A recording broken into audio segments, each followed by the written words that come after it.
We are officially halfway through 2024, which is crazy, but you know what time oh, I forgot chapstick. Do I need it? No, it's fine. So you know what that means. It is time for the mid-year book tag, which I've never done before, so I'm excited to do it this year. Basically, there's like bookish questions that we're going to talk about and just kind of discuss my reading for the first half of the year.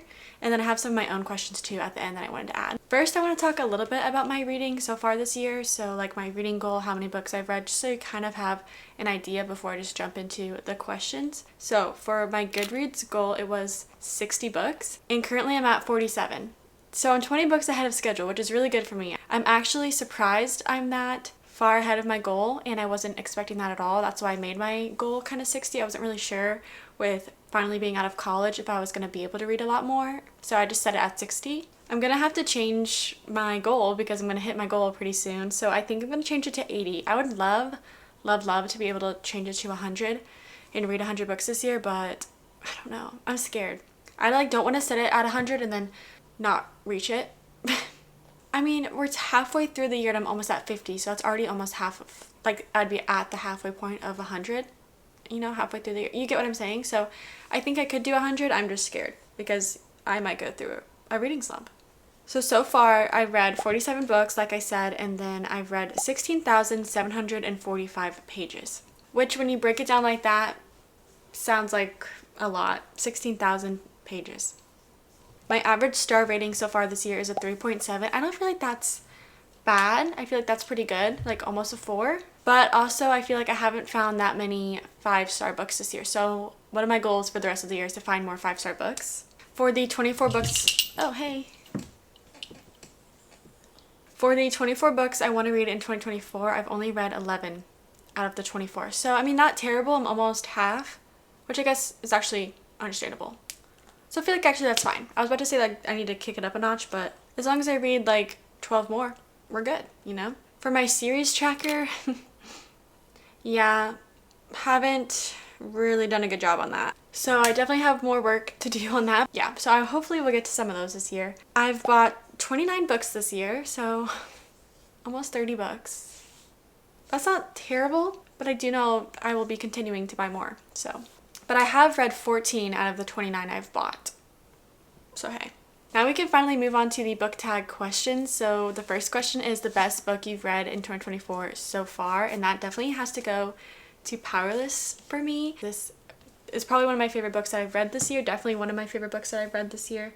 There's only one other book above it, which is you'll see in a minute. But this book honestly kind of surprised me, but I did go into it thinking it would be a 5-star book because I'm just still getting into fantasy, and I heard that this one is a really quick, easy fantasy romantasy to read, so I was really excited going into this. So I wasn't that surprised that I liked it so much, but I was still surprised that I gave it a 5-star. I absolutely love this book, and I just love Kai so much. I love their relationship, and it was just a really great read, and I rated it 5 stars, and it's one of my favorites of the year. The best sequel I read this year, I'm giving to A Court of Mist and Fury. So that's why I didn't put it in the first question, because the second book is my favorite out of the whole series, so I'm counting it for this question because it's a sequel, right? I was confused when I was looking at the questions. I was like, does it only have to be a duology sequel, or can it be a series sequel? But I'm just going to say this one and say it's a series sequel. Series sequel.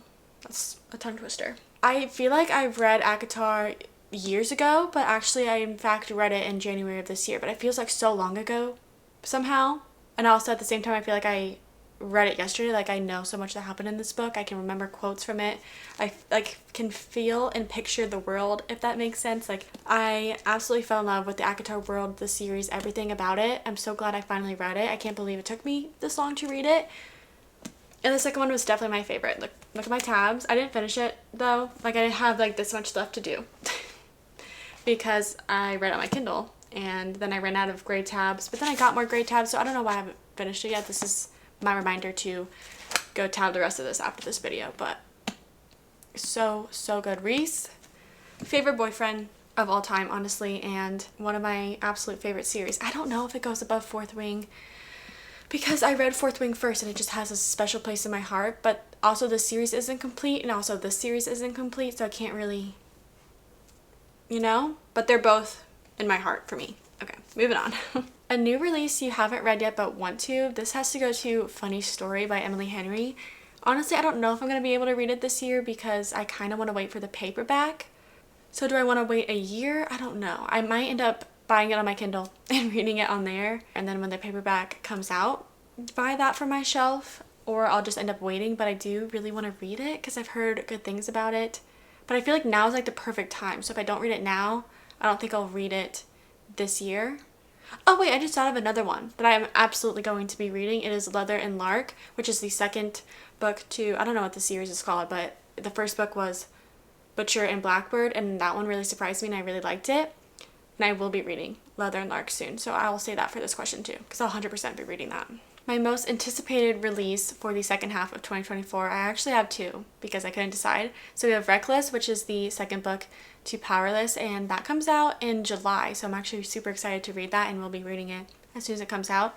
And then the second book I'm really excited for the second half of this year is Nothing Like the Movies, which is the sequel to Better Than the Movies by Lynn Painter, which I absolutely love that book. Gave it 5 stars when I read it last year. And I'm so excited that there's going to be another book, and I can't wait to read that one. For the biggest surprise so far this year, I have two again, because sometimes I just can't pick, you know.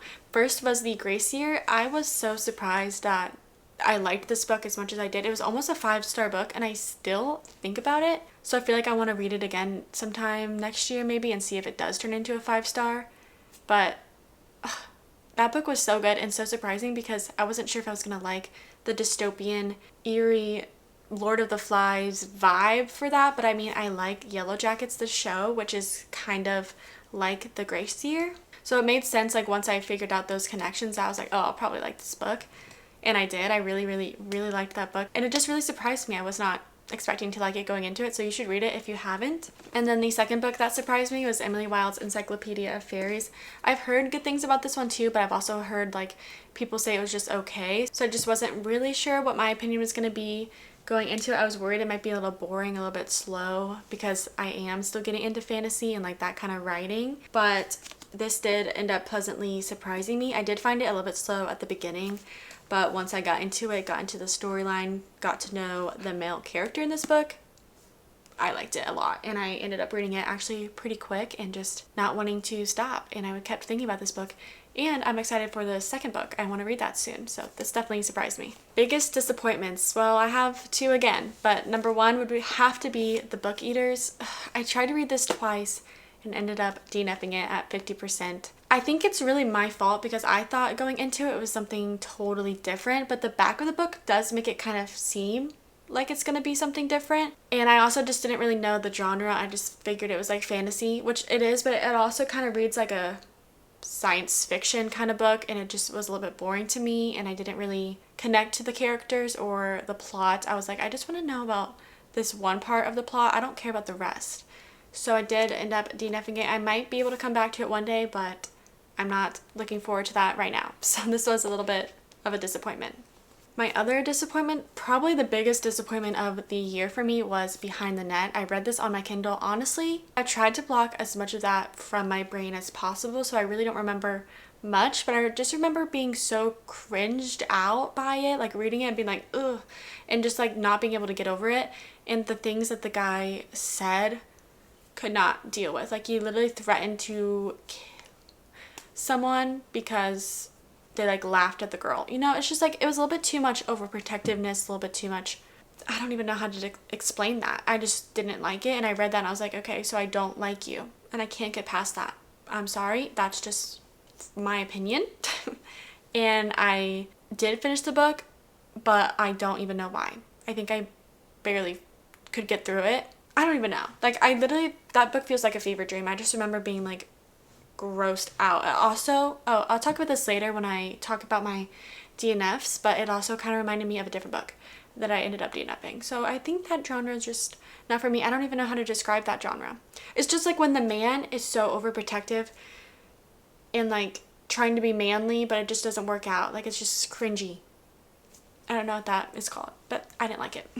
For new fave author, I have two again, but first I have Sarah J. Maas, or Sarah J. Maas. Not quite sure how to pronounce it. Maybe I should look it up before I just start talking. Sarah J. Maas. Maas, okay. Sarah J. Maas. She's definitely one of my new favorite authors. I mean, I read all of the ACOTAR books, and I do want to read Throne of Glass by her. Hopefully I'll start that by the end of this year. I don't know if I'll actually get to it, hopefully, but she'll definitely be up there with some of my favorite authors. Yeah, so Sarah J Maas is new to me, and then another new to me author who's quickly becoming one of my favorites is Abby Jimenez. I read Yours Truly by her, and then I actually just finished Just for the Summer by her, and I absolutely love those books. I do have like little qualms with them, like they're not full 5-star books for me, but they're very up there. Just for the Summer I just read, and I gave it 4.5 stars. I definitely really like her books, and I want to read more by her, and she's gonna quickly become one of my repeat authors. Newest fictional crush. Well, I feel like it's obvious. I have two. But it's Reese from the ACOTAR series and then Kai from Powerless. I feel like that's obvious because of how much I just ranted about both of those books.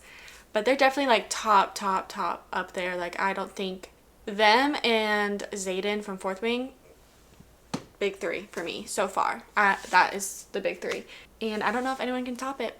A book that made me cry. Well, I have 3 in this category, but really only one book made me actually cry tears. The other books just made me tear up and like feel like crying. But the first book made me actually sob, and it is Aquawar. I don't have it because I didn't actually feel like getting it, to be honest. But that book, yeah, made me cry. Like, tears were coming out of my eyes more than once.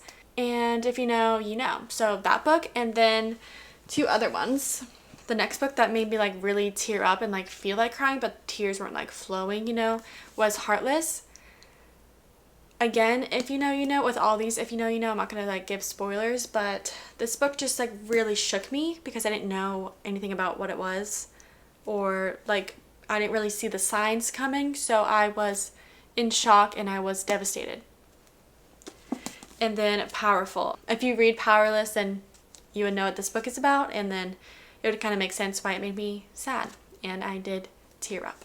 So on the opposite of that, books that made me happy, I also have 2 for. Sorry, I can't choose. I am annoying. But first off, we have Ready or Not. This book also was a big one that surprised me. I didn't go into it thinking it was going to be as impactful or like likable to me. I just thought it was going to be like, yeah, that's a good, probably a 3-star.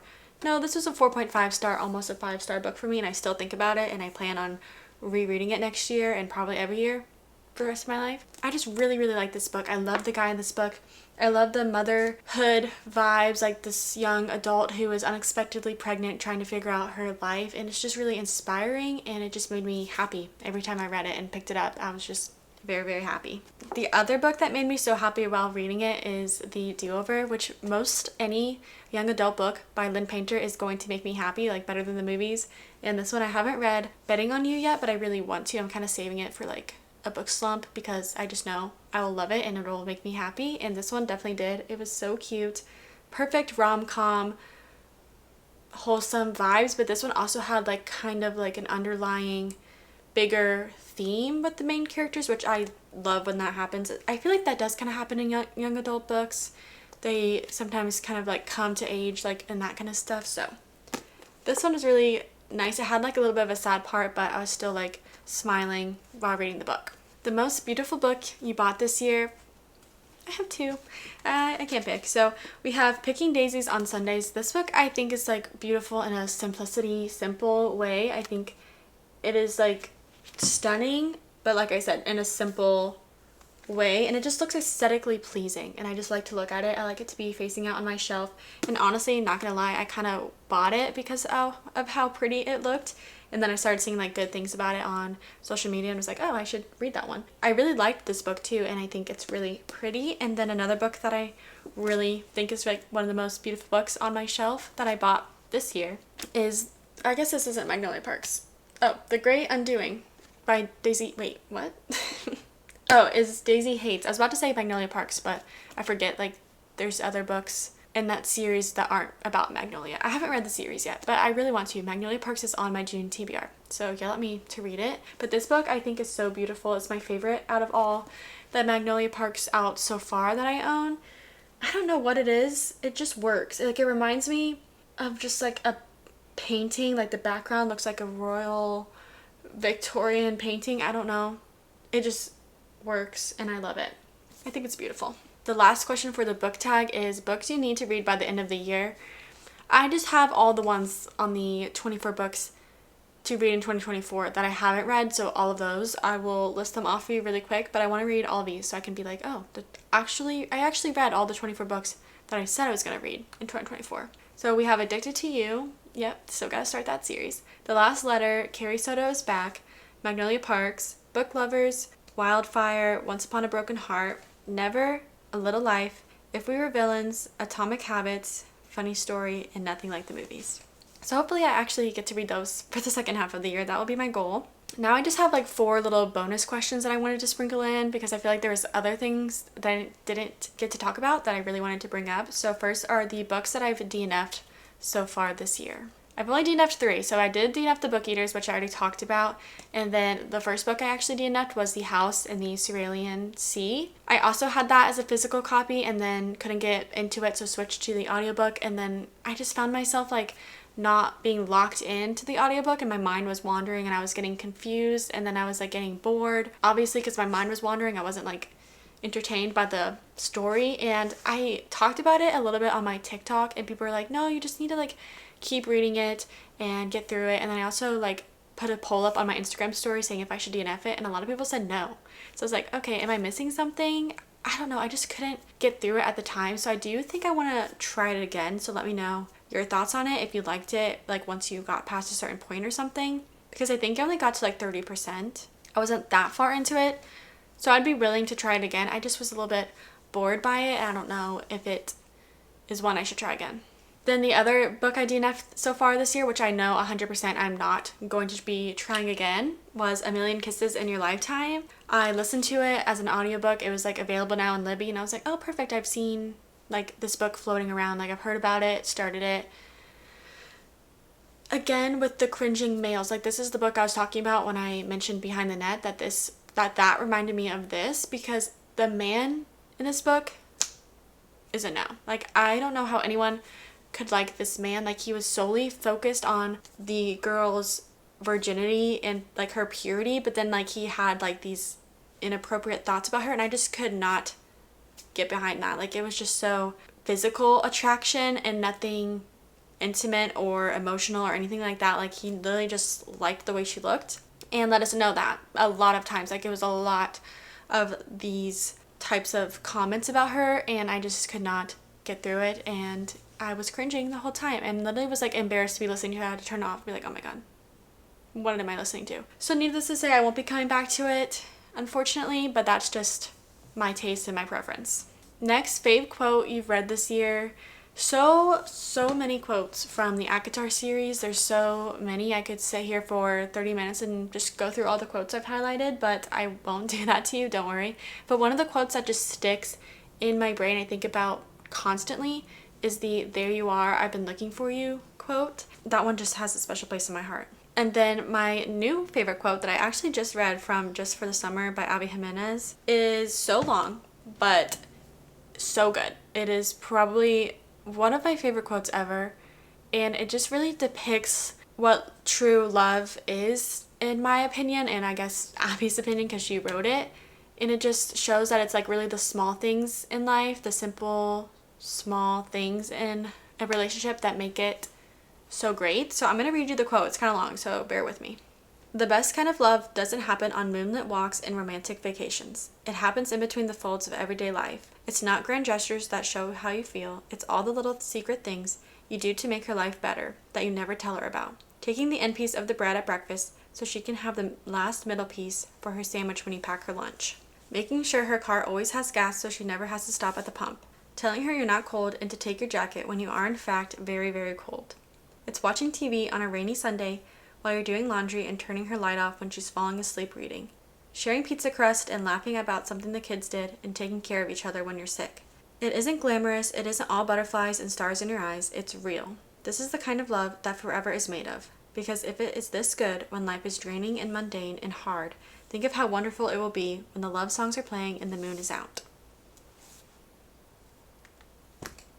I read that quote and I was just like shocked that something I've thought so many times was just like put into words, and it's just explained so beautifully. And I agree with every single thing that was said. And I just love when like characters in books that I can read about have like these small intimate moments together, and when the guy like pays attention to the girl and like understands her, and like vice versa, and they both understand each other and do like small things for each other. That's like my favorite kind of romance to read about. Completed series you started this year and haven't finished. Well, I don't know if the Before the Coffee Gets Cold series is technically complete. Let me know if you know if it is or not. But I've read the first 2 in that book, and then I think there's 2 more. So I still have to read the last 2. The Atlas series I think is complete. I think it's only going to be 3 books, but correct me if I'm wrong. So I've read the first 2. I still have the last one. And then the Off Campus series, I've read the first 2 in that series, so I still have the last 3. Yeah, the last 3. Series you want to read by the end of this year. Magnolia Parks, I'm hopefully going to start that this month. I at least want to start the series. I don't know if I'll read the whole series, but that one, I want to read Harry Potter, but I'm waiting for the fall. And then I want to at least start Throne of Glass. I really, really, really want to at least start it. I know I probably won't finish it because I don't know when I'm going to start it, you know? I feel like after summer would be a good time. Okay, those are all the questions for the mid-year book tag, and like my extra ones kind of sprinkled in. Let me know some of your favorite books that you've read this year, or your disappointments, or any of the questions that I answered in this video down below. And you can follow me on Goodreads if you want to see more of my like up-to-date, like real-time book reviews, because as I read books I put them on there, and then you'll see like, oh, she just finished that book, and then you can kind of see what my rating was before I put it in any of my YouTube videos. You can also follow me on Instagram. I put a lot of updates on my stories as well. And thank you so much for watching, and I'll see you really, really soon in my next video.